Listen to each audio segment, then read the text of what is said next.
Boleh minta tolong untuk sharekan PPT-nya atau saya yang sharekan? Udah di operator sih harusnya ya, Mas, sebentar.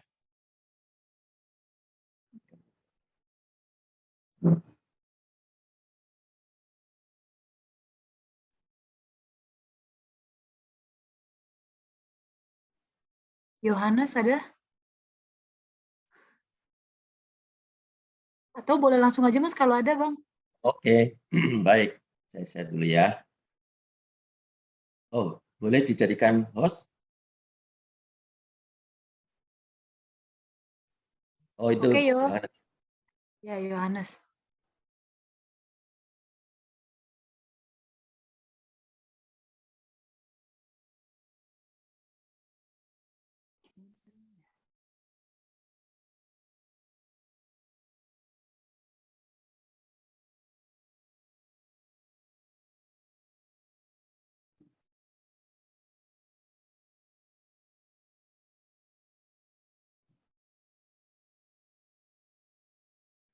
Iya.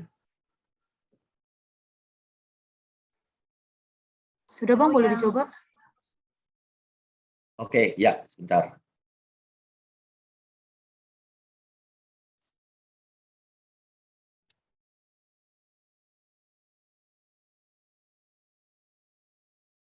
Ya, tema kita pada pagi hari ini adalah Ladies and Gentlemen in Wedding. Ya, jadi ternyata bukan hanya ladies-ladies yang in wedding, ternyata gentlemen-nya juga in wedding. Ya, di dalam pengalaman pelayanan saya, ternyata juga saya pikir lebih banyak juga para wanita-wanita yang di dalam penantian. Kalau kita mau jujur, ya boleh dikatakan demikian. Di persekutuan-persekutuan, ya ladies in wedding itu relatif cukup banyak. Tetapi saya menemukan juga ada gentleman-gentleman juga yang usianya sampai 50 tahun, 50 tahun lebih belum pernah menikah dan masih single. Dan itu juga bukan orang-orang yang boleh dikatakan orang-orang tidak terpelajar. Mereka orang-orang terpelajar S2, lulusan luar negeri juga bisa jadi begitu. Lalu pertanyaannya, apa yang terjadi di situ? Nah, nanti kita mencoba melihat ya. Nah, jadi kita akan mencoba belajar di bagian ini, tapi saya akan memulai dengan lebih dulu satu prinsip tentang kunci kebahagiaan itu seperti apa. Ya, saya pikir setiap kita pasti merindukan untuk menjadi orang yang berbahagia. Ya kan, kalau kita misalnya menyelamati orang menikah itu kan, selamat berbahagia ya, selamat berbahagia ya, kan begitu ya, enggak? Kan nggak mungkin kita menyalamin orang, semoga kamu nggak bahagia ya, kan nggak mungkin begitu ya. Kita mau menikah, pasti harapannya supaya kita bahagia. Dan pingin menjalani pernikahan itu dengan penuh damai sejahtera. Tapi apakah setiap pernikahan itu akan dijalani dengan damai sejahtera dan penuh kebahagiaan? Ya, saya berpikir itu semua tidak tergantung dari keadaan apa yang terjadi, karena di dalam pernikahan itu akan ada banyak dinamika-dinamika yang terjadi. Ya, kalau boleh dikatakan pernikahan itu kan sebuah perjalanan petualangan. Ya. Nah, apa yang membuat kemudian kita bisa menikmati damai sejahtera, kebahagiaan di tengah-tengah mungkin tekanan-tekanan juga yang teman-teman alami in waiting ini. Ya. Di dalam Yesaya 48, sekiranya engkau memperhatikan perintah-perintahku, maka damai sejahteramu akan seperti sungai yang tidak pernah kering.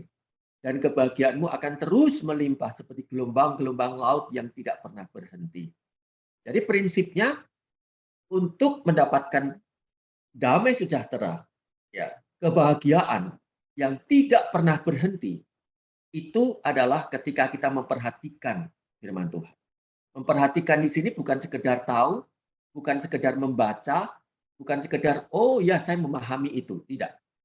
Tetapi meyakininya, berpegang di dalamnya, lalu kemudian menerapkan di dalam hidup kita. Nah, termasuk pada saat-saat ini, di dalam pergumulan teman-teman mungkin yang sedang in waiting itu, penuh gejolak-gejolak yang membuat tekanan-tekanan sehingga damai sejahtera itu tidak lagi dialami. Atau kebahagiaan itu kemudian terenggut di dalamnya. Nah, bagaimana kemudian kita bisa menjalani kehidupan dengan penuh kebahagiaan ini pada waktu in waiting sampai memasuki pernikahan dengan memperhatikan prinsip-prinsip kebenaran firman Allah di sini.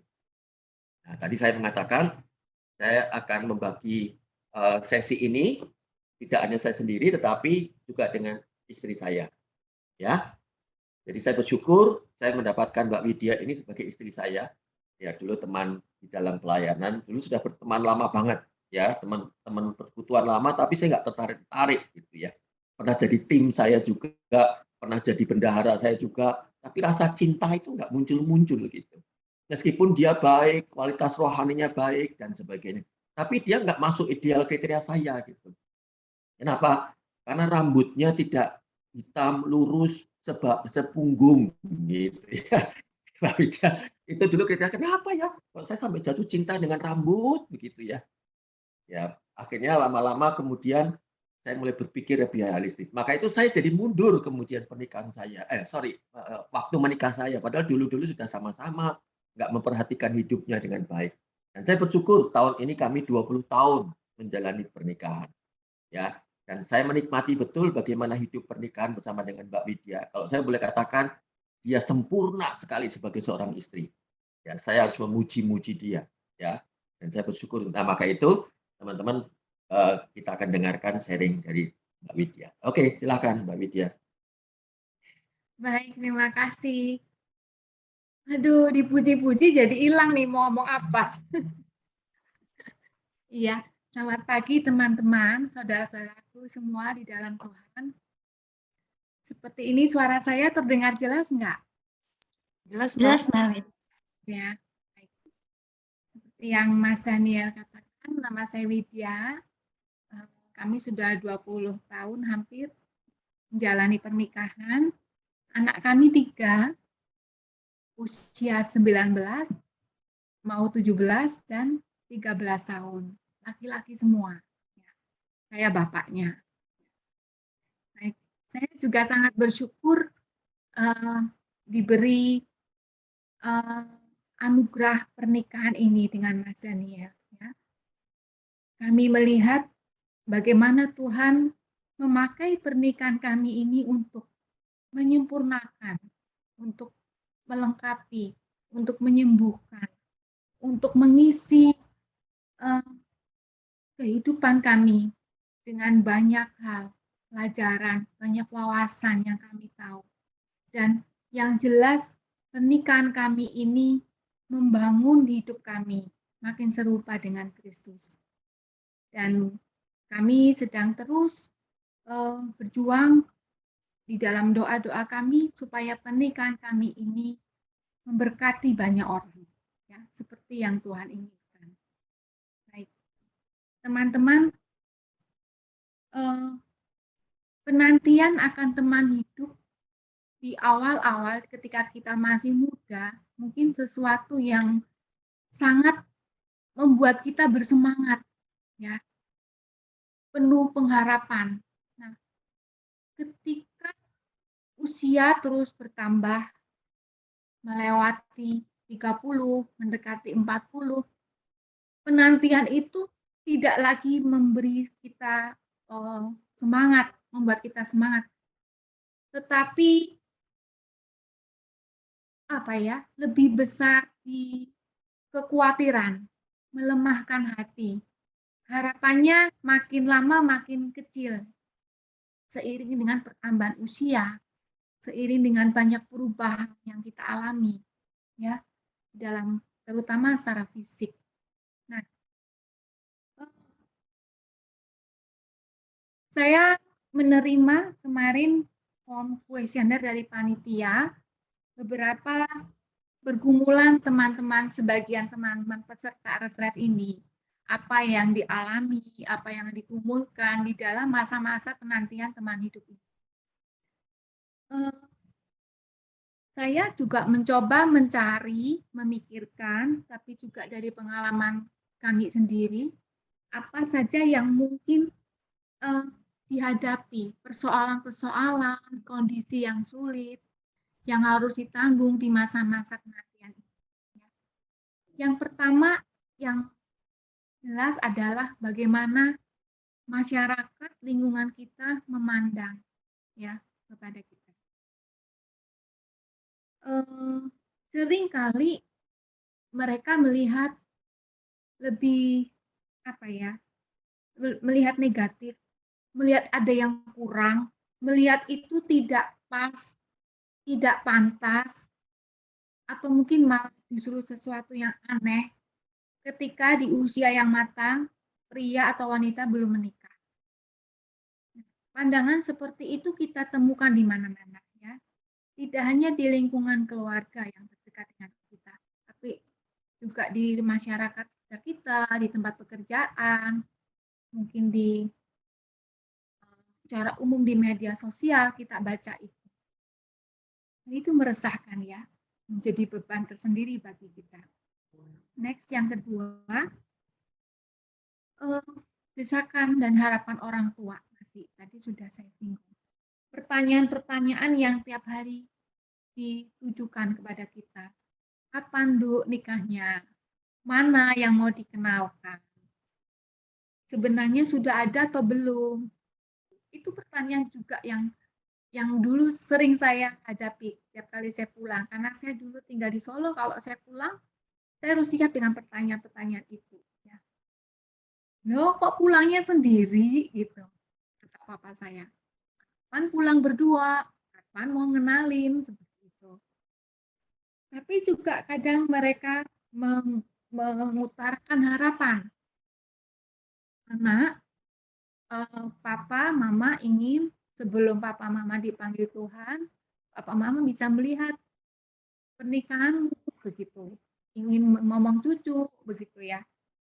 Atau mungkin orang tua yang sakit punya pengharapan kalau kalian menikah, mungkin sakitnya ibu sembuh, gitu. Mungkin sakitnya ayah sembuh. Ayo menikahlah, punya cucu lah, gitu ya. Nah, atau mungkin pengharapan mereka lebih ke faktor ekonomi ya. Mereka butuh dukungan secara ekonomi. Ayo menikah, bantu keluarga kita, bantu orang tuamu seperti itu. Wah, makin berat bebannya ya. Belum lagi kalau desakan di rumah itu yang menimbulkan perasaan bersalah yang sangat besar. Misalnya, nanti kalau tahun ini belum menikah juga, mama mau pergi. Gitu. Mama tidak mau lagi tinggal dengan kamu. Urus hidupmu sendiri. Seperti itu. Bentuk ancaman, target-target yang membuat kita takut, resah, merasa bersalah. Itu saya sangat bisa memahami ya. Itu tidak mudah. Lalu, dan masih banyak lagi mungkin yang saya tidak bisa ceritakan satu-satu ya. Lalu yang kemudian persoalan lain berikutnya, ada kekhawatiran bagaimana kalau nanti semakin tua, saya belum menikah, saya akan sendirian di masa tua saya. Saya akan jadi beban bagi orang lain yang merawat saya, yang menjaga saya.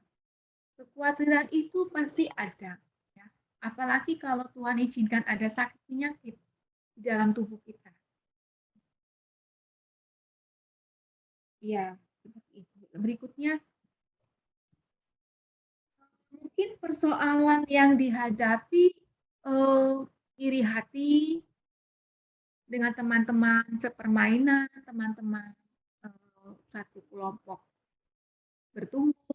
Mereka sudah menikah, sudah mulai menimang anak, ya, sudah mau hamil anak kedua, ketiga, dan seterusnya. Kok saya belum?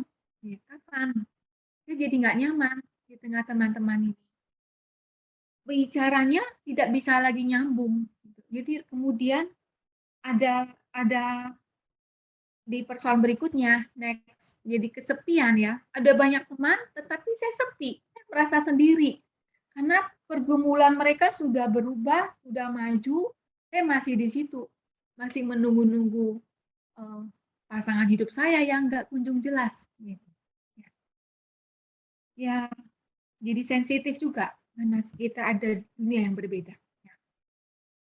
Lalu persoalan lain bisa jadi sebegitu berat tekanannya sampai-sampai kita tidak lagi sabar menunggu. Kita buat jalan pintas. Ya sudah, siapapun oke. Siapapun yang mendekat, oke, saya terima.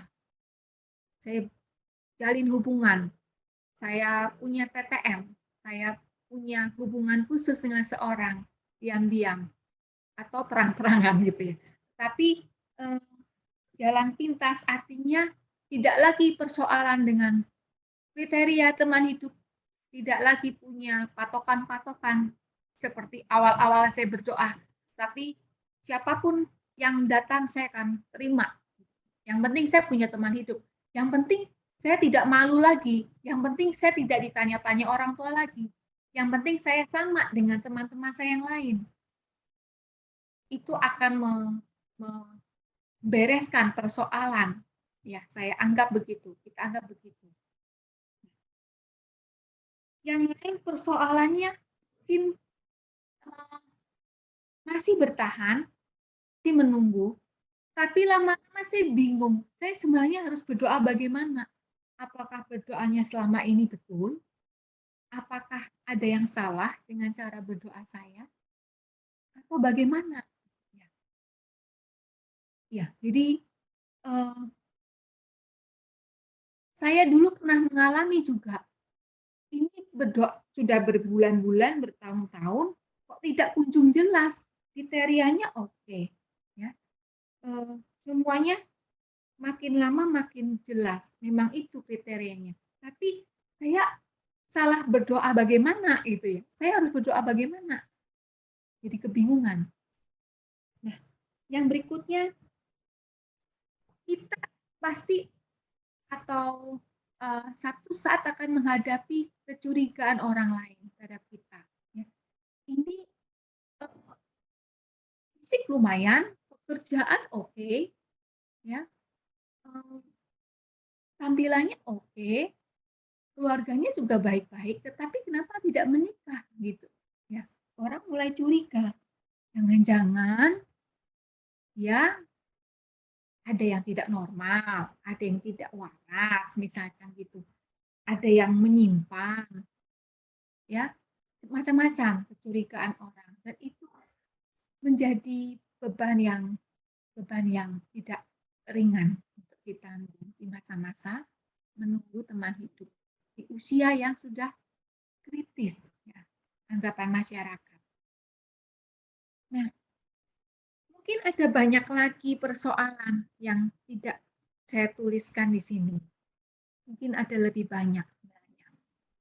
Teman-teman, kalau kita melihat sebegitu berat persoalan yang ditanggung dan kita ingin begitu besar keinginan kita untuk segera lepas dari kondisi itu, lalu muncul pertanyaan, jadi kalau belum menikah sampai detik ini, apakah kondisi itu salah? Saya harus melihat bagaimana, maka itu salah. Ya, kenapa persoalannya begitu banyak?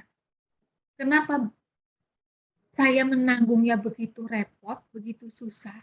Ya. Sampai setiap hari harus menangis. Ya. Jika ya betul kondisi itu salah, lalu siapa yang harus saya persalahkan? Apakah orang tua?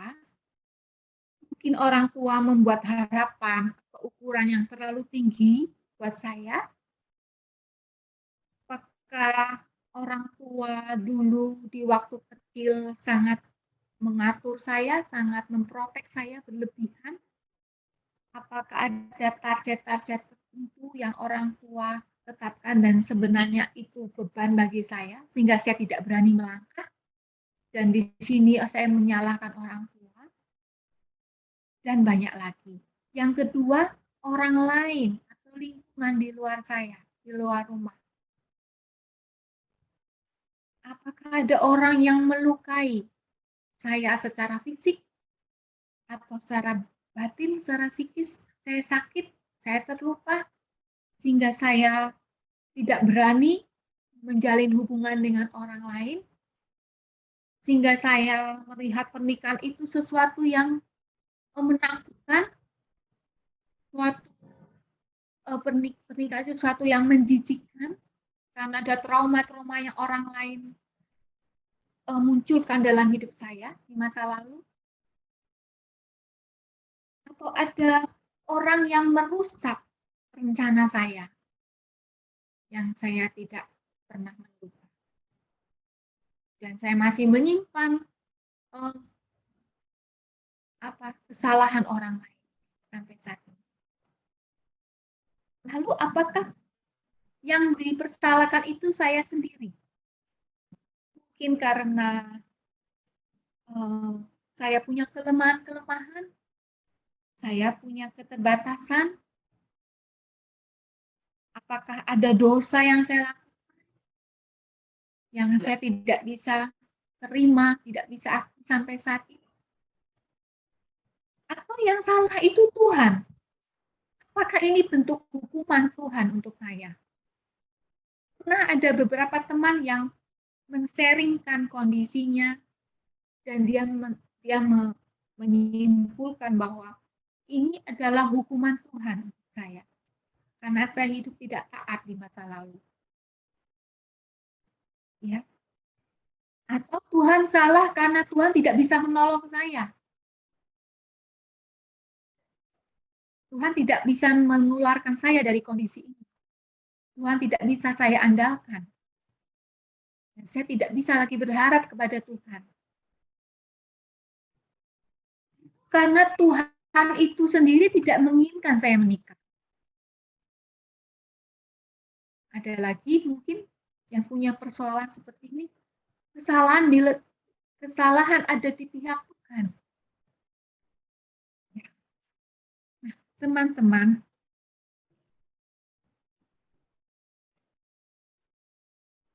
di dalam kondisi ini, apa yang harus kita pahami bersama-sama?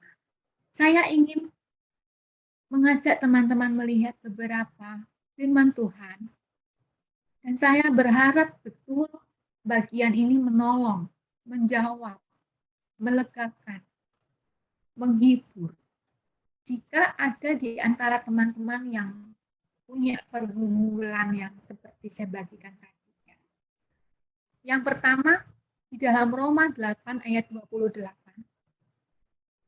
kita tahu sekarang bahwa Allah turut bekerja dalam segala sesuatu untuk mendatangkan kebaikan bagi mereka yang mengasihi Dia, yaitu bagi mereka yang terpanggil sesuai dengan rencana. Dari bagian ini, saya ingin beritahu teman-teman seperti firman Tuhan katakan, bahwa Allah memegang kendali atas alam semesta, termasuk kehidupan kita pribadi lepas pribadi. Dan Allah memegang kendali tertinggi. Maka apapun keadaan yang teman-teman alami saat ini, keadaan yang berat, keadaan yang memalukan, keadaan yang membingungkan, kondisi yang menyakitkan, Tuhan mengendalikan itu semua. Tuhan tahu dan Tuhan sedang mengatur, mengizinkan itu semua di dalam rencana baiknya untuk kita.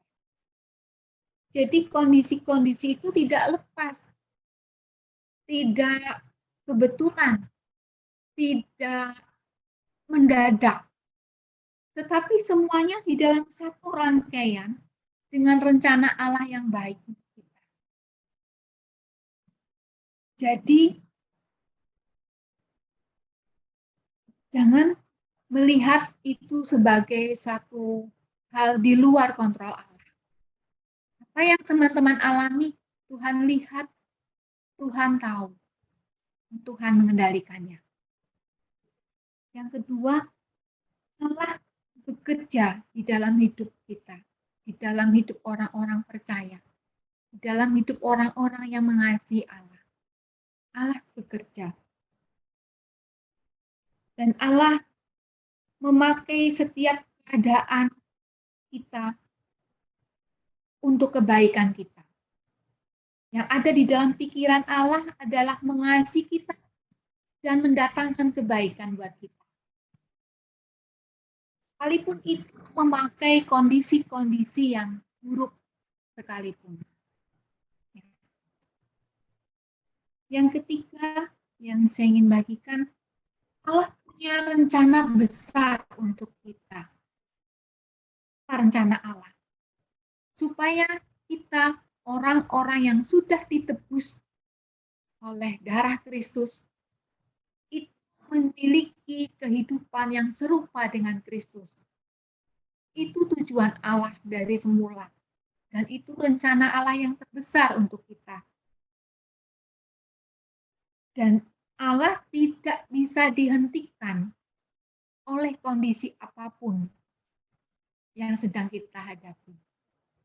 Allah tetap sedang mengerjakan rencana itu. Allah ingin supaya kita mengembangkan watak kita. Dan Allah bekerja di dalamnya. Sampai kita serupa dengan Kristus. Dan tujuan ini, rencana ini, lebih penting dari apapun juga. Termasuk situasi-situasi sulit yang sedang kita hadapi di dalam masa menantikan teman hidup. Bagi Tuhan, karakter serupa dengan Kristus itu lebih utama dari apapun. Dan Tuhan mau kita ada di dalam. Bagian kedua, di dalam Matius 6 ayat 33, mungkin ada satu saudara yang mau membacakan ayat ini. Silakan. Saya bacakan Matius 6 ayat 33, tetapi carilah dahulu kerajaan Allah dan kebenarannya, maka semuanya itu akan ditambahkan kepadamu. Terima kasih. Ayat ini menjadi pondasi kehidupan. Seluruh hidup kita harus didasarkan pada ayat ini. Termasuk pernikahan kita. Ya. Ayat ini mengandung perintah, tapi juga janji. Allah menghendaki supaya suami dan istri yang menikah, yang memutuskan untuk menikah, itu memiliki komitmen kepada Tuhan untuk bertumbuh bersama di dalam Tuhan, saling mengasihi di dalam Tuhan, saling mendukung di dalam kehidupan mereka, maupun di dalam pelayanan. Menjadi orang tua yang belajar terus-menerus bagaimana mendidik anak-anak di dalam Tuhan. Itu komitmennya. Tuhan ingin suami dan istri menjadikan Allah sebagai pondasi di dalam kehidupan pernikahan mereka. Dan nantinya Tuhan menjanjikan bahwa sukacita yang berlimpah-limpah dan mujizat yang terjadi di dalam pernikahan itu akan dialami setiap hari oleh pasangan yang mengutamakan Tuhan itu. Ya. Nah, maka teman-teman, mungkin Tuhan mengizinkan masa-masa yang panjang untuk menunggu datangnya teman hidup ini. Masa-masa yang hampir tidak tertahankan untuk kita berdoa, berseru, dan mencari pasangan. Mungkin Tuhan izinkan itu. Supaya apa? Supaya kita, ketika kita memasukinya nanti, kita sudah memahami betul seperti apa sih pernikahan yang Tuhan mau. Hidup seperti apa sih yang dibutuhkan untuk menjalani pernikahan yang ilahi. Pernikahan yang Tuhan kehendaki. Tidak main-main. Komitmen yang dibutuhkan sangat besar. Ya.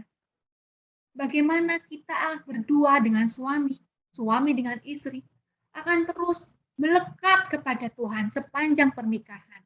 Bukan hanya di awal-awal menikah, tapi sepanjang pernikahan. Dan tantangan yang dihadapi di dalam pernikahan itu sangat besar. Jika pasangan nanti tidak melekat kepada Tuhan, tidak hidup bersandar kepada Tuhan, tidak terbiasa mendengar suara Tuhan, dan tidak terbiasa taat tunduk pada Tuhan, maka tantangan pernikahan ini tidak akan bisa dihadapi berdua. Maka di tengah-tengah bisa bubar, bisa hilang, hancur berantakan. Tidak lagi seindah di awal. Apalagi cinta, romantisme, ketertarikan fisik atau seksual itu tidak langgeng, ya. Itu hanya di tahun-tahun awal saja.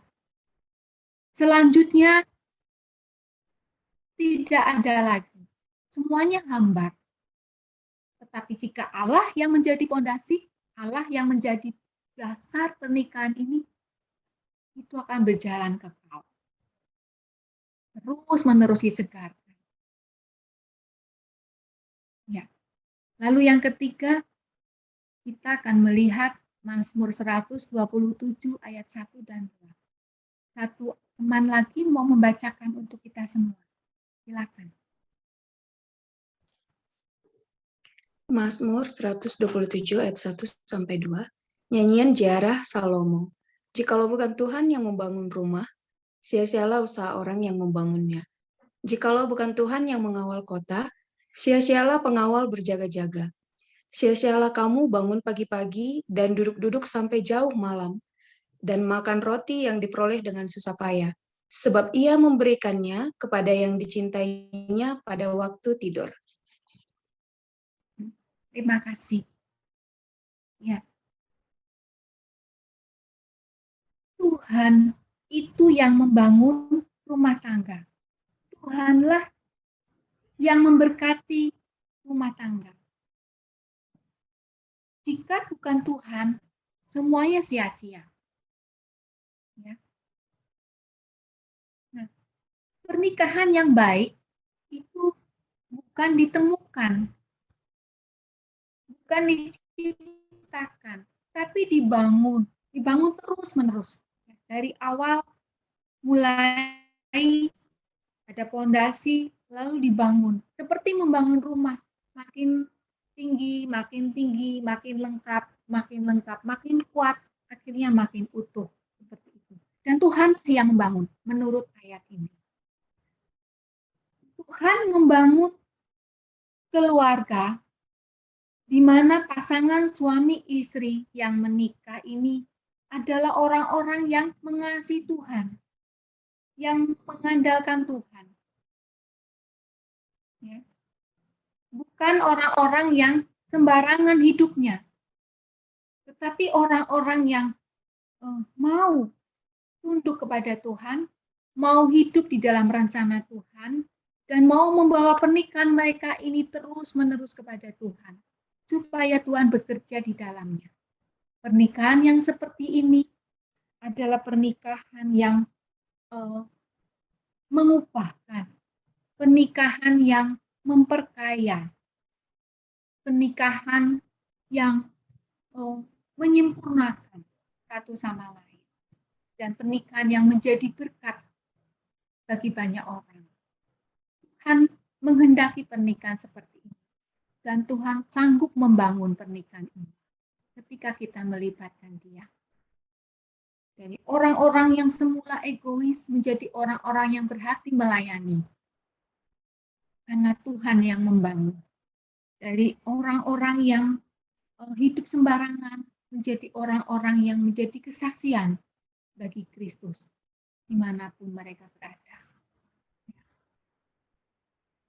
Nah, jadi teman-teman di usia teman-teman saat ini, jangan pernah meragukan bahwa Allah bisa menjawab doa teman-teman untuk pernikahan teman-teman. Kebahagiaan pernikahan bukan ditentukan oleh berapa usia teman-teman ketika menikah, atau berapa lama pacarannya, berapa lama sudah menikah. Tapi pada keputusan yang teman-teman buat nanti tentang pernikahan. Apa yang diputuskan teman-teman? Yang penting, mengapa? Untuk apa menikah? Ini jauh lebih penting daripada pertanyaan dengan siapa saya akan menikah. Kenapa? Karena tujuan saya menikah akan menentukan orang seperti apa yang harus menikah dengan saya. Ya. Saya punya tujuan seperti A, maka orang yang harus menikah dengan saya adalah orang yang punya tujuan A juga, bukan? Jika tidak, bagaimana kita akan bersama-sama untuk menuju A? Jika dia B, maka pernikahannya akan ada dua tujuan, tidak mungkin.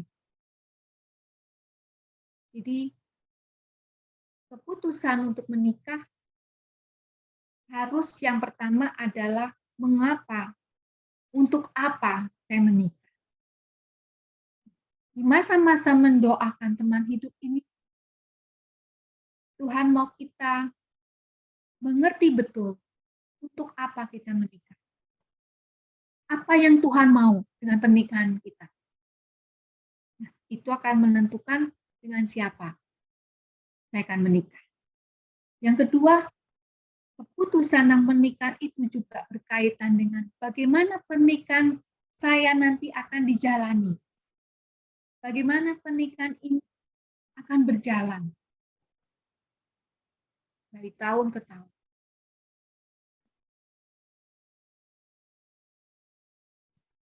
Ya.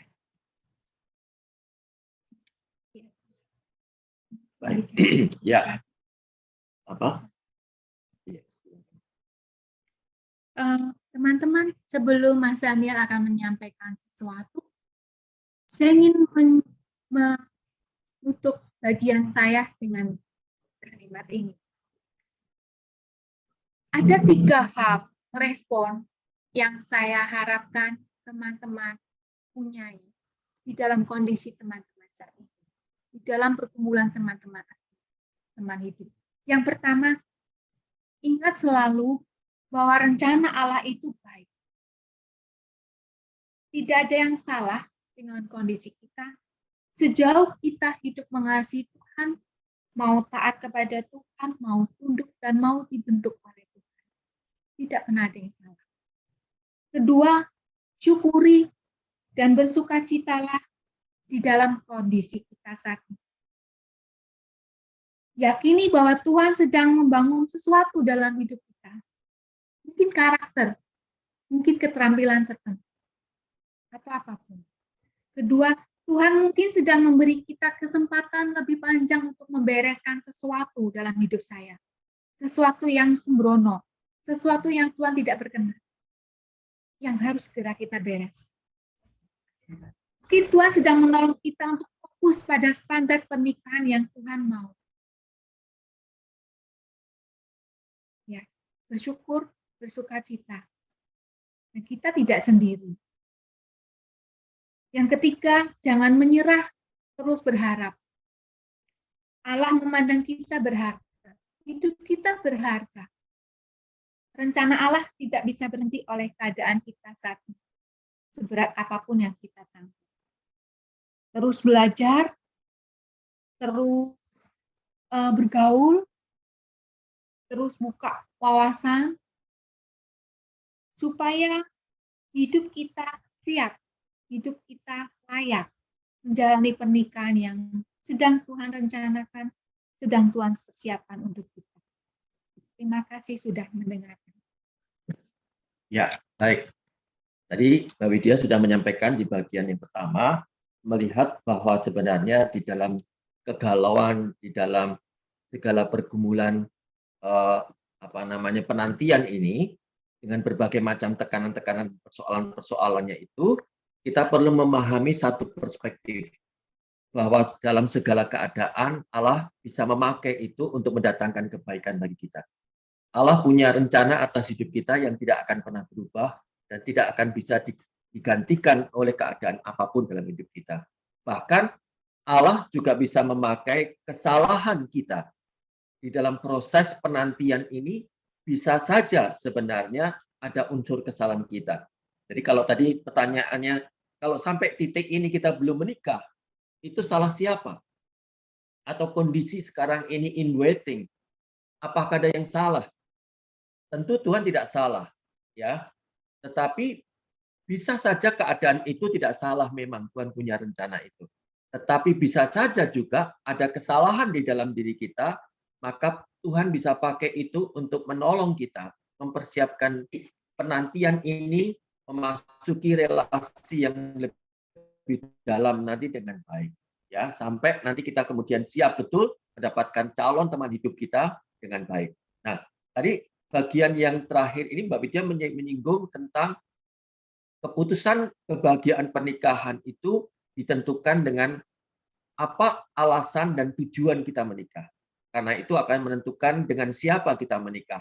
Kita nggak mungkin bisa sembarangan menikah dengan hanya semata-mata karena rasa suka atau karena sering kali ketemu, karena nyambung perkataannya. Nggak cukup dengan itu. Ya. Tetapi kita perlu mengerti bahwa cinta yang sejati itu bukan sekedar memandang di antara saya dengan dia atau saya dengan pasangan saya, tetapi adalah cinta yang sejati adalah bagaimana cara kita memandang ke arah yang sama. Itu cinta, ya. Artinya kita punya perspektif, tata nilai, tujuan itu yang sama. Kenapa begitu? Karena tragedi terbesar sebuah pernikahan itu bukan karena konflik, bukan karena kematian pasangan atau perceraian. Memang konflik rumah tangga, kematian pasangan, perceraian itu tidak pernah diinginkan oleh semua rumah tangga. Itu tragedi. Tetapi itu bukan tragedi terbesar.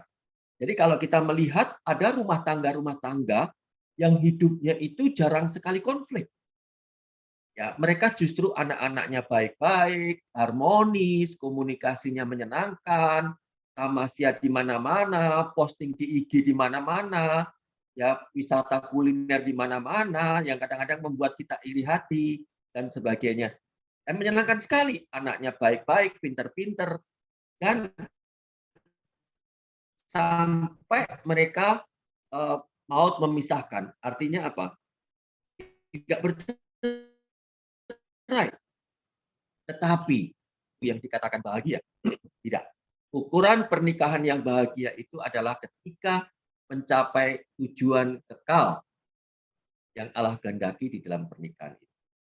Jadi Allah punya rencana atas hidup kita bagi tiap-tiap orang, dan Allah menghendaki juga tujuan di dalam pernikahan kita. Karena pernikahan itu adalah sarana, bukan tujuan. Jadi kalau saya mengatakan tragedi terbesar dari sebuah pernikahan itu ketika pernikahan itu tidak mencapai tujuan kekal yang Allah kehendaki dalam pernikahan. Jadi boleh jadi rukun sampai maut memisahkan, menua bersama, ya, tetapi tidak mencapai tujuan yang Allah kehendaki dalam pernikahan, itu tragedi. Ya, dengan kata lain, bahwa pernikahan umat Tuhan itu dampaknya tidak hanya dinikmati di dalam kehidupan di dunia ini saja, tetapi dampaknya sampai kepada kekekalan. Nah, itu saya kutip dari buku saya yang judulnya Tiba di Kamu, Sebuah Perjalanan Menuju Kamu. Ya. Nah, kalau begitu apa sih tujuan pernikahan yang harus kita tahu supaya nanti menentukan apa yang harus kita lakukan? Yang pertama, tujuan pernikahan itu menjadi serupa dengan Kristus. Kita menikah atau tidak menikah, kita punya tujuan yang sama itu. Ya, jadi pernikahan tidak boleh terlepas sendiri dari hidup kita tanpa terkait dengan tujuan hidup kita ini.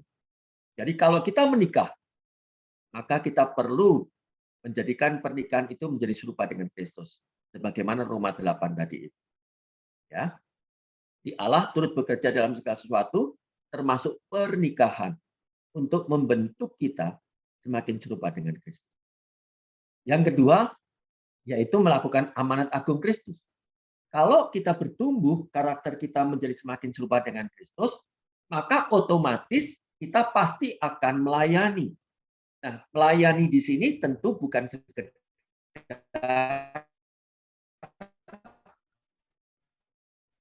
dia aktif di dalam pelayanan. Bukan sekedar sibuk di sana-sini, bukan sekedar pelayanan, bukan. Tetapi orang yang memiliki tujuan pernikahan yang benar, yaitu adalah melakukan amanat agung Kristus.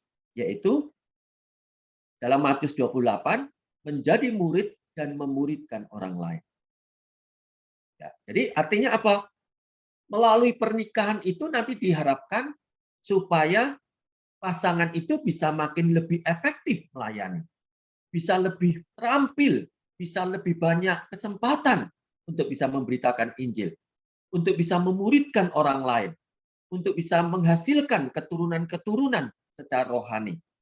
Ya. Jadi seharusnya orang-orang yang sudah menikah dengan benar, maka tidak boleh dia berhenti untuk melakukan amanat agung Kristus. Meskipun mungkin ibu-ibu ya yang sudah punya anak-anak, dulunya sebelum menikah mungkin aktif, tapi setelah menikah mungkin terbatas secara kegiatannya.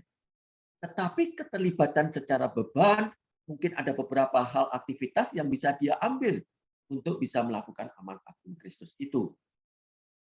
Lalu yang ketiga, tujuan pernikahan itu adalah memiliki keturunan ilahi. Ya, jadi di dalam anugerah Tuhan, kalau pasangan itu yang sudah menikah bisa diberikan keturunan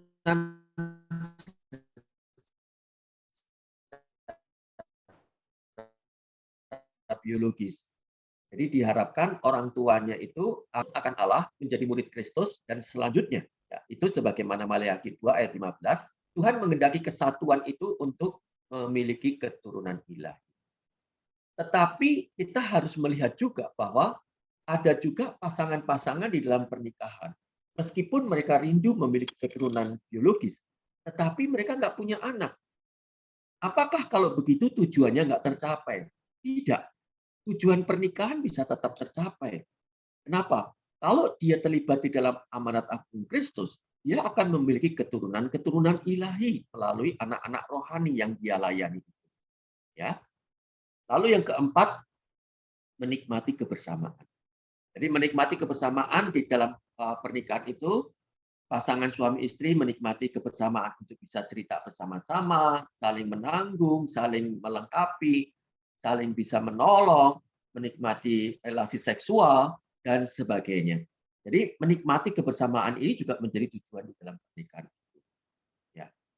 Jadi inilah tujuan pernikahan ya yang Allah kehendaki, Allah tetapkan. Nah, dengan begitu kita bisa melihat kalau begitu orang macam apa yang seharusnya menikah dengan saya dan apa yang seharusnya juga saya perjuangkan di dalam hidup saya supaya saya nanti siap memasuki pernikahan dengan tujuan yang sedemikian. Saya mencoba menambah dengan kriteria primer. Jadi kalau begitu, kita memilih orang untuk menikah dengan kita itu kriterianya apa? Yang pertama tentu adalah anak Allah. Ya, dia harus sudah bertobat dan menerima Tuhan Yesus secara pribadi. Dia harus sudah dilahirkan kembali. Tidak cukup dia hanya sebagai beragama Kristen atau Katolik, tetapi dia adalah anak Allah. Kalau tidak menjadi anak Allah, maka tentu akan punya kesulitan memasuki pernikahan karena tata nilainya berbeda. Yang kedua, bertumbuh. Secara rohani dia harus bertumbuh. Pertumbuhan di sini relatif. Ya, tetapi setidak-tidaknya dia mengerti pentingnya bertumbuh, dia tahu bagaimana harus bertumbuh, dia memiliki HPDT dengan Tuhan. Ya, dia harus punya minimal saat teduh, misalnya doa, dia tahu itu. Jadi kalau nggak punya waktu begini, tentu dia punya kesulitan untuk bertumbuh. Lalu saya menambahkan sedikit, dia harus memiliki hati yang mau belajar. Ini penting sekali. Orang yang mungkin tidak dibesarkan di dalam PMK, orang yang tidak dibina di dalam PSK atau persekutuan siswa atau persekutuan mahasiswa di kampus-kampus, tentu bisa saja menjadi pilihan untuk mendapatkan teman hidup. Yang penting dia mau belajar enggak. Ya, jadi orang yang mau belajar penting. Bagi teman-teman putri, Anda nanti kalau memilih cowok, ya perhatikan kriteria ini. Apakah cowok yang Anda akan pilih itu punya hati yang teachable heart atau enggak? Teachable enggak? Ya, apakah dia mau belajar nggak? Ukurannya apa? Dia mau mendengar, diberitahu, dia mau dinasehati, dia mau bertanya. Ketika diajak, yuk ikut persekutuan. Oh ini ada buku, oh ini ada diskusi. Ya dia siap, dia oke, dia mau. Dia terbuka untuk mendapatkan perspektif masukan-masukan dari orang lain. Nah, dia mau berubah kemudian menerapkan. Ya. Saya menjumpai orang-orang yang semacam itu. Ya, dan mereka kemudian bertumbuh dan dengan pasangannya sampai kemudian menjadi orang yang luar biasa dewasa. Ini kriteria penting. Jadi kalau dia keras kepala, dia mau menang sendiri, kalau diskusi nggak mau kalah, jangan pilih orang yang macam itu. Ya, yang selanjutnya layani. Ya, jadi dia terlibat melayani, terus menerus dia mulai bersaksi.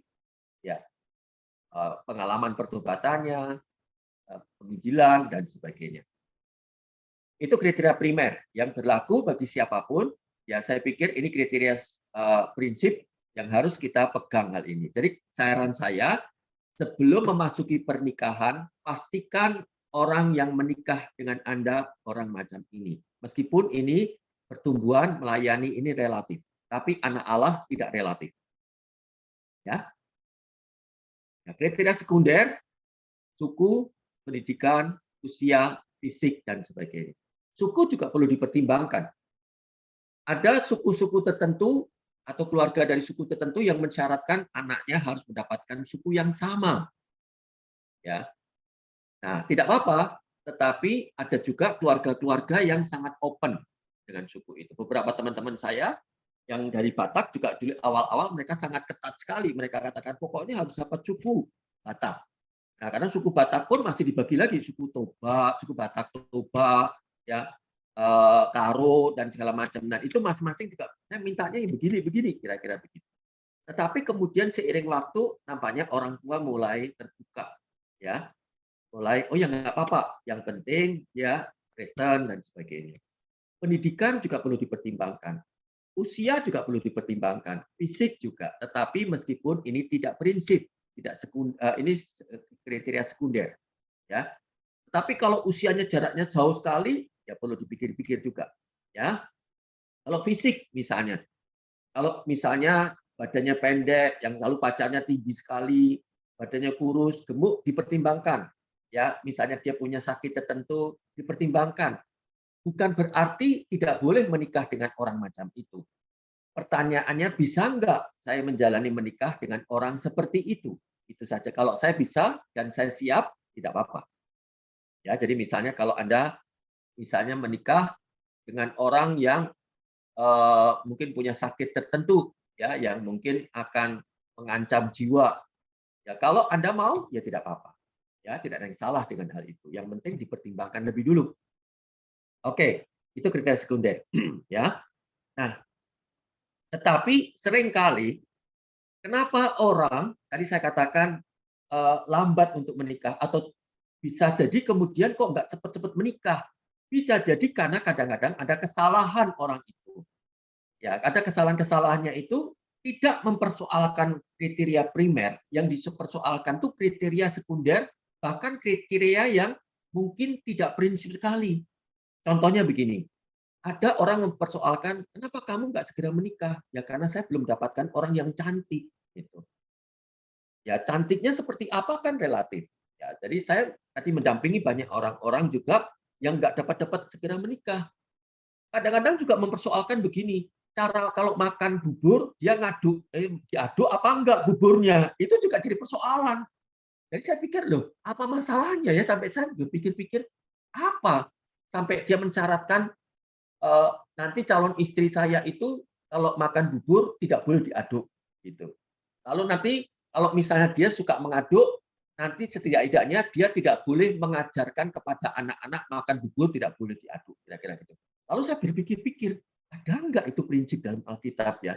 Makan bubur tidak boleh diaduk, misalnya begitu. Kan ini tidak prinsip. Ada juga yang sampai mikir parfumnya apa, tasnya apa, ya. Lalu kacamatanya mereknya apa? Ada yang begitu-begitu. Ini kan remeh-temeh. Tapi ini membuat seringkali orang jadi mundur untuk tidak menikah. Seharusnya bisa cepat menikah, tapi mempersoalkan sesuatu yang tidak prinsip. Jadi kalau saran saya, persoalkanlah yang prinsip kriteria primer itu. Gitu ya. Nah, sekarang dampak salah pilih teman hidup apa?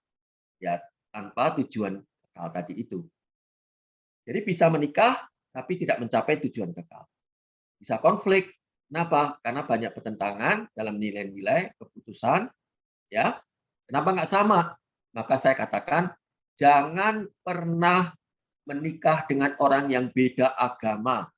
Apapun alasannya, semendesak apapun, jangan pernah memutuskan menikah dengan orang yang beda agama. Banyak sekali konflik dan banyak sekali hal-hal yang Anda sulit untuk menanggung. Ya. Lalu ketiga, penderitaan. Jadi hidup pernikahan jadi tidak nyaman.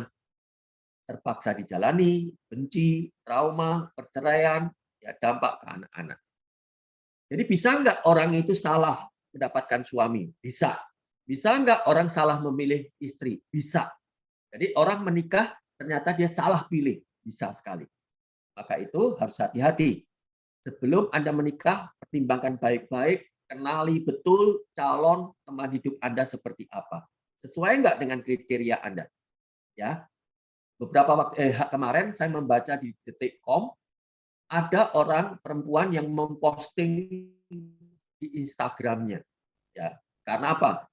Dia curhat menikah ya dengan orang dosen 8 hari baru menjalani pernikahan lalu dicerai oleh suaminya itu. Kenapa? Karena hanya gara-gara dia nyenggol waktu makan nasinya itu keciprat kena pakaian suaminya. Lalu langsung dicerai. Tuh, waktu saya baca berita itu aneh juga ya. Suaminya kena kecipratan nasi beberapa ke bajunya, lalu marah sekali. Dan 8 hari menikah, baru bulan madu, enak-enaknya menikah, kok dicerai. Gitu. Banyak komentar-komentar, banyak netizen yang marah sekali dengan suami macam itu. Tetapi analis juga psikolog pernikahan menganalisa dan sama dengan analisa saya. Itu karena nampaknya tidak cukup mengenal mereka pasangan. Jadi nggak cukup dulu, ternyata orangnya tabiatnya mungkin pemarah, emosional, mungkin ada persoalan psikis dan sebagainya nggak dikenal. Gitu. Nah, ini yang seringkali terjadi. Nah, sekarang bagaimana mendapatkan teman hidup? Ya, di dalam usia 40 tahun, misalnya sekarang ini masih di dalam in waiting, apakah masih mungkin dapat teman hidup? Saya katakan masih mungkin. Pertama, berdoalah. Meskipun capek, lelah untuk berdoa, meskipun mungkin merasa tadi bingung, ya kadang-kadang malas, sudah ogah-ogahan, tetaplah berdoa. Karena bukan saja Tuhan akan menjawab doa Anda, tetapi doa ini juga akan membentengi Anda supaya tidak salah membuat keputusan. Yang kedua, buat kriteria. Ya. Yang ketiga, pencarian. Saya menulis mencari, jangan in waiting. Ya. Nah, kan saya menanti Mas bagi teman-teman yang putri. Kan yang harus aktif cowok, yang harus aktif inisiatif mengejar saya kan laki-laki. Tidak. Ya, saya tidak lagi mengenali itu di dalam pengalaman pelayanan saya justru mendorong teman-teman putri untuk aktif mencari. Ya, tentu saja ada batasannya. Wah, nanti kalau agresif bagaimana? Ya, kalau terlalu agresif, tiap hari dikontak, diteleponi di kantor, halo gimana bang? Halo gimana kak? Gimana kabarnya? Sudah makan belum? Sudah bubuk belum? Dan sebagainya, ya dia capek juga ya. Karena saya juga punya pengalaman di masa lalu begitu. Ya cowok-cowok kalau terlalu agresif juga tidak suka. Tetapi saya mau mengatakan secara fakta. Tidak semua cowok itu punya kepercayaan diri. Ya, ada cowok-cowok yang punya keminderan. Ada cowok-cowok yang membutuhkan sinyal-sinyal dari cewek-cewek. Cowok, abang, kakak, aku tolong dong dideketin. Aku siap loh dipinang, gitu ya. Baru dia mendekat, gitu. Jadi ada banyak cowok-cowok itu mindernya besar. Ya, jadi ketika dideketin, wah dia langsung matanya terbuka. Wah ini ada orang suka dengan aku. Berarti oke lah, berarti setidaknya ada orang menyukai aku. Dia keluar dari tempurung kepompongnya itu. Ya, maka itu siaplah mencari. Ya, Maka itu terbukalah dengan pintu masuknya untuk kenalan. Ya, jangan membatasi diri. Yang penting perkantas, jangan. Anak Tuhan tidak hanya di perkantas, ya. Tidak hanya orang PMK, tidak hanya pengurus. Anak Tuhan ada banyak di mana-mana, terbuka. Termasuk dari latar belakang denominasi apapun, terbuka dari gereja apapun. Saya maunya HKBP, saya maunya GKI, saya maunya Injili, saya maunya karismatik. Nggak perlu dikatakan demikian. Ya, itu semua juga anak Tuhan kok. Gitu. Kalau kecuali dia saksi Yehova, nah itu nggak perlu. Ya, atau dia latar belakang beda agama, Anda nggak usah berdoa. Tidak. Ya, jadi terbukalah dengan itu. Ya, jadi termasuk kenalan dengan orang dari berbagai kota yang lain, dari tempat yang lain. Kecuali memang Anda mungkin punya ada PNS dan sebagainya, tentu misalnya begini, saya mau orang yang tidak LDR. Oke, itu benar. Tapi prinsipnya sebenarnya kan yang saling mengenal itu gitu. Bagaimana teknisnya, caranya itu aja yang dipikirkan. Jadi bisa saja kemudian dengan pintu masuk dari manapun. Ya, yang penting dapat kenalan sebanyak-banyaknya. Carilah kenalan sebanyak-banyaknya. Ya, ada beberapa teman yang ikut konseling dengan saya, yang ikut bimbingan dengan konseling itu, mereka mendapatkan kenalannya dari mana? Dari Jodoh Kristen website itu. Mereka dapatkan dari mana? Mendapatkan dari Tinder. Tapi mungkin Anda juga yang ikut kan macam-macam itu. Kompas pernah menuliskan di dalam headline-nya tentang penipuan-penipuan di Jodoh Kristen atau di pokoknya website semacam itu. Betul. Saya mengatakan setuju dengan itu. Artinya apa? Anda tetap perlu hati-hati ikut-ikut acara seperti itu. Ya. Tetapi bukan berarti semuanya jelek. Saya tidak menyalahkan semua tadi itu. Karena beberapa orang yang ikut bimbingan saya tanya, kamu kenalannya di mana? Saya dari Tinder, Mas. Kamu kenalan dari mana? Saya dari Jodoh Kristen, Mas. Oh, begitu ya. Kemudian ini ada juga janda dengan duda, mereka kenalan juga. Mereka minta saya mentoring. Mereka saya nggak kenal sebelumnya. Mereka sama-sama sudah pernah menikah, cerai, dan sebagainya. Lalu mereka, Mas, tolong saya dibimbing. Tolong saya dimentoring. Supaya saya tidak salah lagi dalam menikah. Mereka saya tanya, kenalmu dari mana? Saya kenal dari Tinder. Gitu ya. Nah, jadi yang penting ada kemudian orang yang bisa menolong. Kemudian mereka tidak cepat-cepat terburu-buru menikah. Mereka harus butuh saling mengenal dulu. Gitu. Nikah. Nah, itulah kesalahannya. Ya. Nah, nanti saya mengatakan yang kedua, jangan putus asa. Jadi nanti tetap terbuka untuk 40 tahun. Menikah kan bukan sekedar punya anak. Menikah kan mencapai tujuan Allah tadi. Bisa nggak 50 tahun menikah? Bisa. Dan seterusnya. Tapi tentu jangan berharap nanti saya menikah umur 65 tahun deh. Enggak. Ya sesegera mungkin. Tapi jangan putus asa ya. Nah, Anda juga bisa ikut misalnya dengan mentoring teman hidup yang saya fasilitasi itu.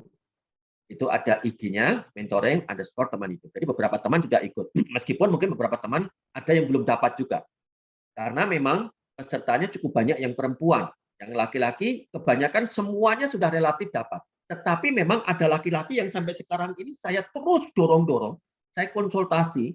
Mereka ini orang-orang pinter-pinter, jabatan-jabatan penting ya di beberapa perusahaan. Ya, mereka susah untuk kadang-kadang tadi saya katakan kriterianya. Mintanya adalah badannya langsing. Baru saya kenalkan, saya kasih fotonya dulu, sudah nggak mau Pak. Kenapa? Saya nggak cocok dengan wajah demikian. Loh, ya kan susah banget kalau yang begini-begini ini. Mau menikah, mau menikah dengan wajah. Gitu. Nah, ini yang jadi masalah. Ya. Lalu yang selanjutnya konsultasi. Perlu konsultasi dengan pemimpin rohani, konsultasi dengan konselor, konsultasi dengan orang tua, konsultasi dengan orang yang tahu bagaimana menjalani pernikahan dengan baik, supaya kita bisa mempertimbangkan itu dengan lebih holistik dan objektif. Oke. Nah, sekarang apabila tidak menikah sampai pada akhirnya tidak menjadi masalah. Ya, tetap bisa mencapai tujuan hidup. Karena pernikahan toh hanya sarana. bukan tujuan. Tetapi kalau kemudian menikah, tidak apa-apa juga. Ya, di usia berapapun. Lalu bagaimana dengan kebutuhan-kebutuhan hidup kita? Tuhan sumber hidup kita. Dia bisa mencukupi semua kebutuhan-kebutuhan kita. Dia bisa mengisi kekosongan kita.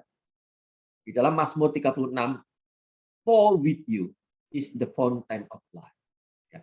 Karena bersamamu itu adalah sumber hidup. Tuhan bisa mengisi kesepian kita. Tuhan bisa mengisi ketika kita merasa ditolak. Tuhan bisa menguatkan kita ketika orang memandang sinis kepada kita. Tuhan bisa menopang kita ketika menghadapi kelak, mungkin tidak ada yang memperhatikan kita di masa tua, nggak ada teman curhat, dan sebagainya. Tuhan bisa mencukupi materi kepada kita. Apapun Tuhan bisa cukupkan. Kalau seandainya kita tidak menikah di masa itu. Ya, amin. Waktu saya kembalikan, mudah-mudahan menolong. Oke, terima kasih ya Mas dan Mbak. Sangat menolong sih. Ya teman-teman, kita akan sesi tanya jawab ya. Teman-teman boleh bertanya secara langsung boleh raise hand gitu ya. Dan sambil kita menunggu teman-teman yang raise hand mempersiapkan suaranya, udah ada pertanyaan di Slido belum ya Kamta ya? Oke, Mas dan Mbak ada pertanyaan di Slido. Kita akan bacakan yang ini dulu ya. Ini ada yang pertama, Mas Daniel dan Mbak Wit, gimana cara halus untuk nembak cowok? Silakan Mas dan Mbak, boleh dijawab. Ini pasti cewek yang nanya ya. Nanti ya, kalau tadi saya yang atas boleh menggunakan dating sudah saya jawab ya. Itu tadi sudah ya. Oke, silakan Mbak Widya jawab. Cara nembak. Oh, Mbak Widya dulu nembak saya enggak? Dulu saya nembak. Saya lebih dulu mendoakan Mas Daniel ya. Jadi saya dulu Mas Dan tuh punya pacar, ikut persekutuan juga. Nah waktu itu saya suka secara ini apa ya, hidupnya saya tahu oh ya dia memimpin kan di dalam pelayanan itu. Tapi dia punya pacar, jadi saya diam-diam aja. Tapi setelah saya tahu Mas Dan tidak lagi punya pacar, saya mendoakan dia, nggak bilang-bilang, doa. Terus nembaknya bukan langsung dor gitu ya, tapi ketika ada kesempatan untuk ngobrol, saya ambil waktu untuk ngobrol gitu, aktif gitu, ya tanya kabarnya, tanya ini. Tujuan saya supaya saya bisa menggali sebanyak mungkin dalam-dalamnya dia, pikirannya, perasaannya, sikap-sikapnya gitu. Saya bisa menggali itu. Kedua, ya dia dapat perhatian saya gitu. Ya, dia dapat perhatian saya gitu. Saya bisa beri, misalkan dia pernah satu saat Masan nggak enak badan gitu. Saya bisa kasih perhatian gitu, dibawain dulu. Ya kasih perhatian lah gitu. Terus didoakan apa misalnya. Nah, nembaknya seperti itu ya. Jadi inisiatif menciptakan kesempatan ngobrol, inisiatif ada waktu untuk memberi perhatian. Tetapi tetap mendoakan dia jadi urusan rahasia saya dengan Tuhan waktu itu. Saya tidak bicara apa-apa selama Tuhan belum ya begitu. Jadi saya terus bergumul sendiri dengan Tuhan, apakah memang Mas Zani teman hidup saya begitu. Satu saat Tuhan bicara dari saat teduh, dari PA, kalau ya terus doain terus begitu. Oke, saya doain lanjut. Tapi saya minta sama Tuhan, Tuhan tolong dong supaya Mas Dan ini ada reaksi gitu, ada respon. Selama ini saya doain sendiri, tolong dong kasih supaya Mas Dan bisa berespon gitu. Supaya saya tahu responnya kayak apa ya. Nah, satu hari kira-kira ada setengah tahun lah berdoa, tiba-tiba kan saya waktu itu sekretaris kalau nggak salah ya, saya urusin surat-surat gitu. Nah, satu saat singgah di rumah Mas Dan, kasih surat atau apa waktu itu, lalu Mas Dan tuh bilang kalau boleh nggak saya doain kamu gitu. Nah, saya pikir itu jawaban doa Tuhan, dia dapat gitu. Jadi Tuhan jawab doa saya. Mas Dan berespon, tahu jawaban saya ya waktu itu ya, boleh gitu ya. Pasti boleh karena saya sudah duluan doain gitu. Ya seperti itu. Jadi pertanyaan tadi nembaknya gimana? Saya belum punya pengalaman kalau nembak yang langsung. Tapi pikir boleh-boleh aja ya.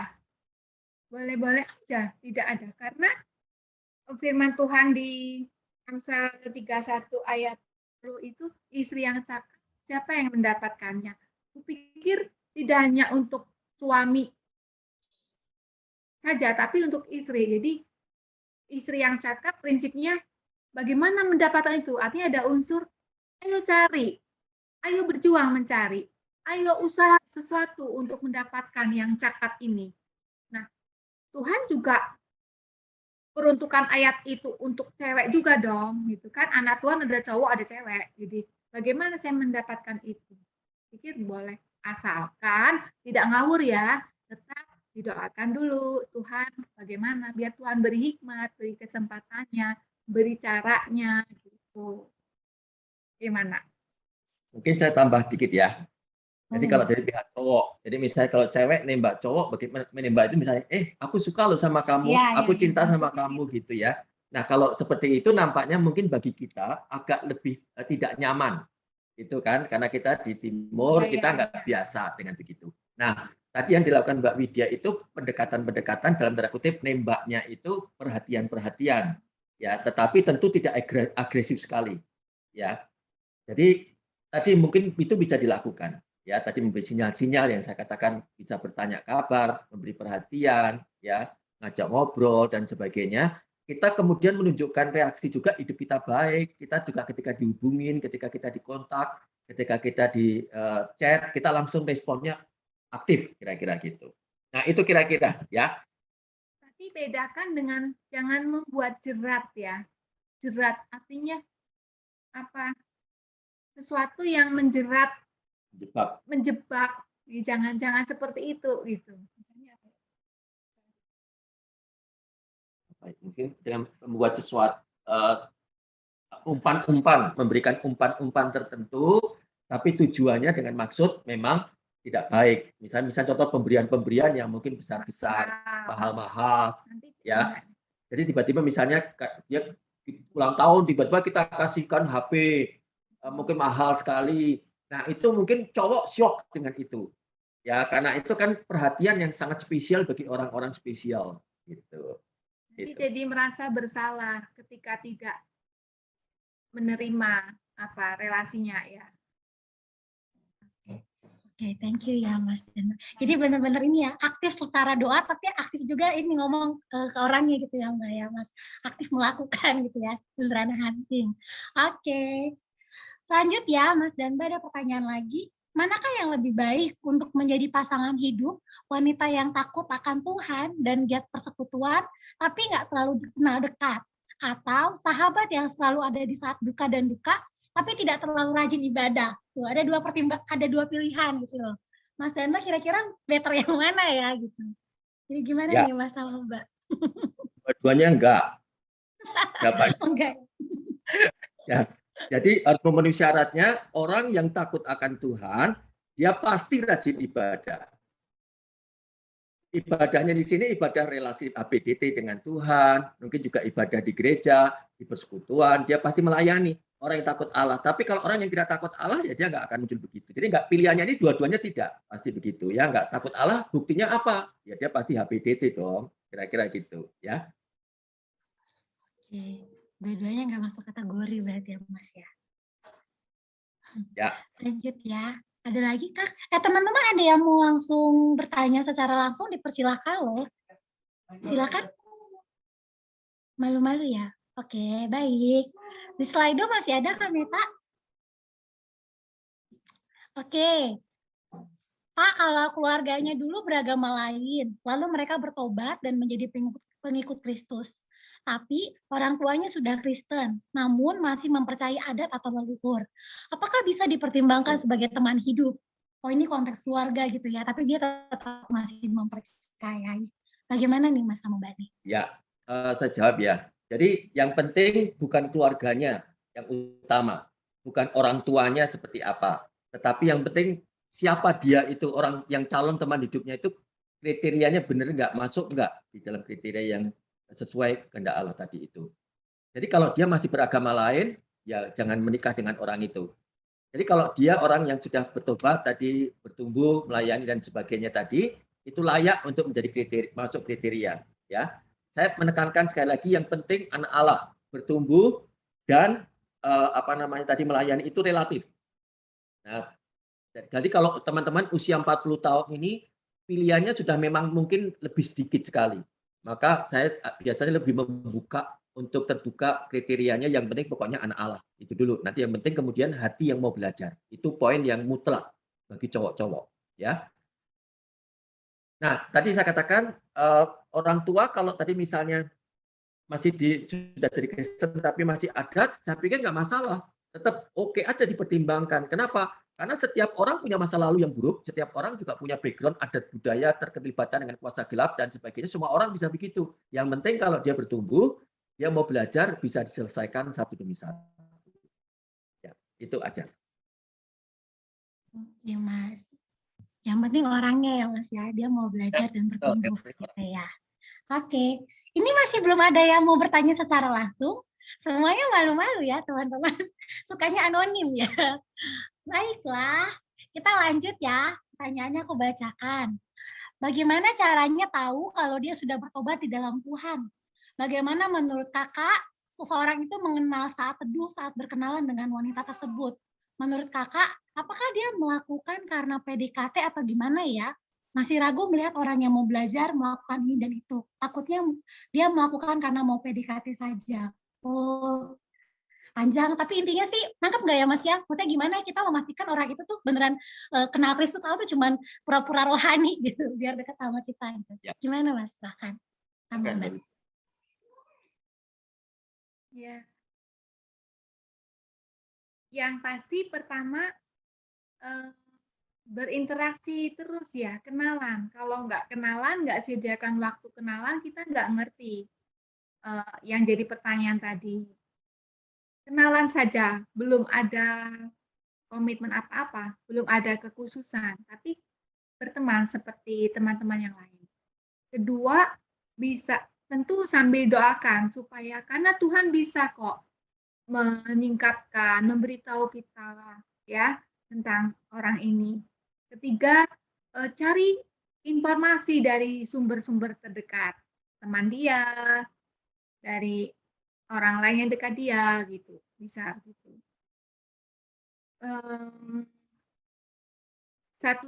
Kalau tentang keyakinan keselamatannya, memang baik untuk karena dia cowok ya, baik untuk mempertemukan dia dengan teman cowok, dengan teman kita yang cowok, yang dewasa rohani, untuk bisa ngobrol, mencari tahu bagaimana nih pengalaman pertobatannya, bagaimana pengalaman relasinya dengan Tuhan, bertumbuh enggak gitu. Mungkin memakai cara itu, ya, supaya netral dianya. Kalau kita sendiri yang terlibat di situ, nanti ya seperti kekhawatiran tadi dia jadi nggak tulus ya, jadi nggak netral. Kita jadi dapat apa? Jangan-jangan kita dibohongin gitu ya. Nah, terus ada tambahan? Ya, tapi yang penting di dalam masa-masa itu meskipun dia sangat memikat, sangat menarik, jangan terburu-buru ya. Jangan terburu-buru. Beri waktu yang cukup untuk mengenal, beri waktu yang cukup untuk checklist kriterianya itu. Dan ada keyakinan juga dari Tuhan. Jangan melangkah lebih jauh dulu. Mungkin itu. Mas Dan mau nambahin atau cukup? Enggak, cukup. Oke. Ya, baik. Yang paling jelas tadi doa ya Mbak, kekuatan doa itu bisa menolong dan memurnikan sambil kita pelan-pelan mengenal gitu ya. Oke, semoga yang pertanyaan anonim itu terjawab ya. Kak Meta masih bisa bertanya lagi kah? Masih ada ya waktunya ya? Kayaknya sudah cukup deh, Yari. Oh, sudah cukup ya? Oke, nanti kalau ada beberapa yang di Slido tadi, nanti diserahkan ke Mas Dan Mbak Wit, nanti di-share lagi ke grup ya Mbak ya? Ya, baik. Oke teman-teman. Ya, teman-teman tadi banyak yang Mas Dan Mbak Wit bagikan gitu ya. Bagaimana tentang kita menunggu, berharap, bergantung kepada Tuhan. Aku baca satu buku gitu ya, yang George Oakwood yang Kamu Dapat Berjalan di Atas Air, dia bahas satu bagian tentang menunggu. Dan aku baru ngeh gitu, waktu dia bilang ada 43 kali gitu ya di perjanjian lama, bahas tentang nantikanlah Allah gitu ya. Waktu baca itu aku berpikir gitu ya, kenapa ya Tuhan itu membuat kita menunggu gitu ya? Kenapa dia nggak langsung jawab sekarang aja gitu? Tapi yang menarik di buku itu dia bilang begini, apa yang Allah kerjakan di dalam diri kita saat menunggu, itu sama pentingnya dengan apa yang kita tunggu. Aku ulang ya, apa yang Allah kerjakan di dalam diri kita saat menunggu, itu sama pentingnya dengan apa yang kita tunggu. Menantikan Tuhan berarti terus melekat kepada Tuhan, terus berharap kepada Tuhan, terus penuh pengharapan, dan terus aktif melakukan apa yang Tuhan kehendaki. Untuk mengakhiri sesi kita hari ini, kita sama-sama nyanyikan pujian, Ku Nantikan Janji Allah.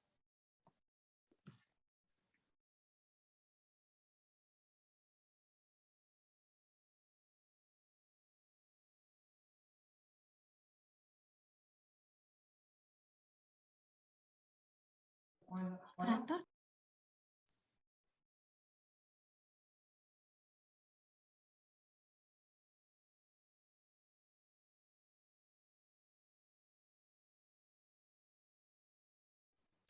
Operator, lagunya bisa diputar kah?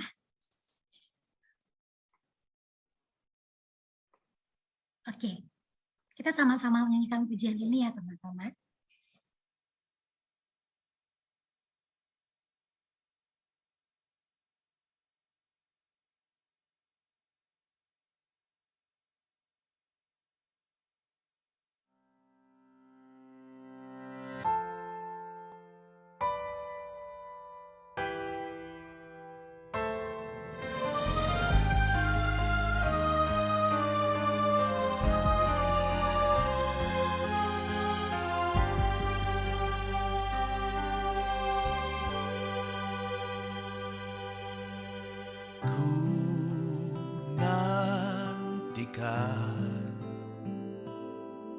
Janji Allah genapi dalamku, ku harapkan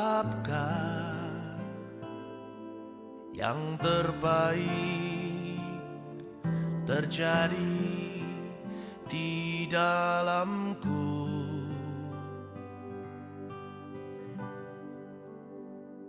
Yang ku tahu Dia kerjakan seturut firman-Nya bagi kemuliaan-Nya. Yang ku yakin Dia sediakan seturut kasih-Nya bagiku.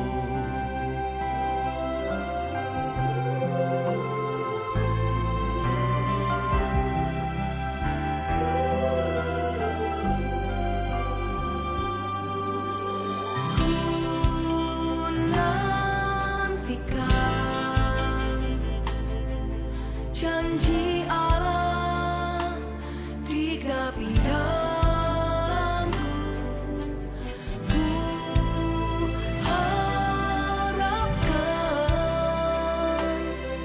yang terbaik terjadi di dalamku. Yang ku tahu Dia kerjakan seturut firman-Nya bagi kemuliaan-Nya. Yang ku yakin Dia sediakan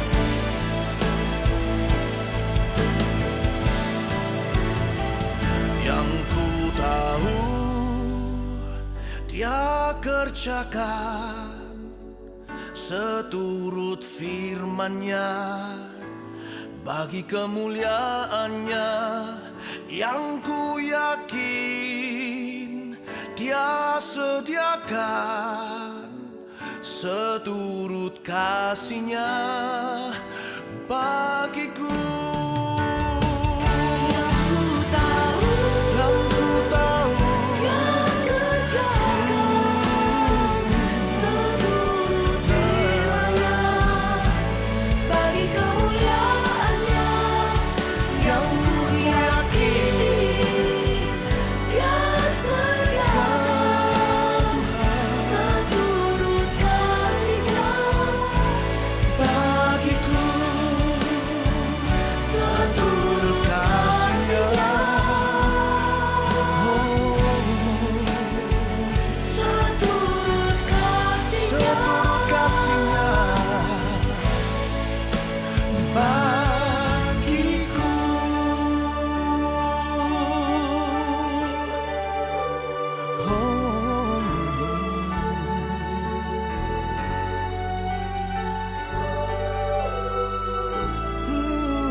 Boleh untuk Mbak Widya atau Mas Daniel yang boleh menutup sesi kita hari ini dalam doa.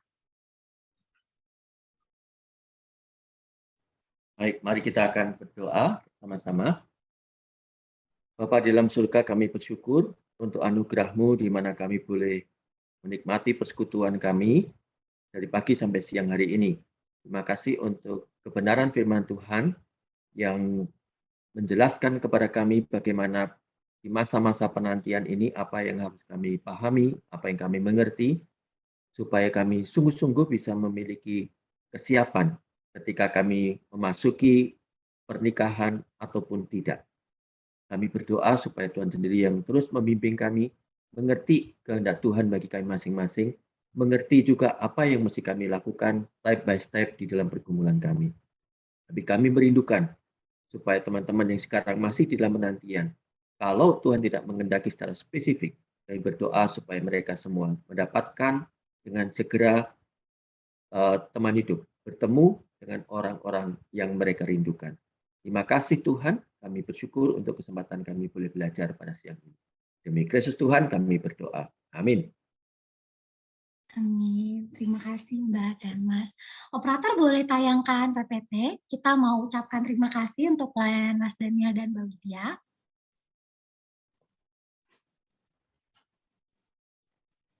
Ya, baik. Mas Daniel dan Mbak Widya, terima kasih untuk pelayanannya. Kita mau sama-sama berdoa untuk pergumulan Mas Daniel atau Mbak Widya. Kalau ada yang bisa kita doakan, nanti minta Kak Junta ya, Kak Junta dari panitia yang akan berdoa. Gitu. Boleh Mbak atau Mas boleh sharingkan apa yang bisa didoakan? Terima kasih sebelumnya.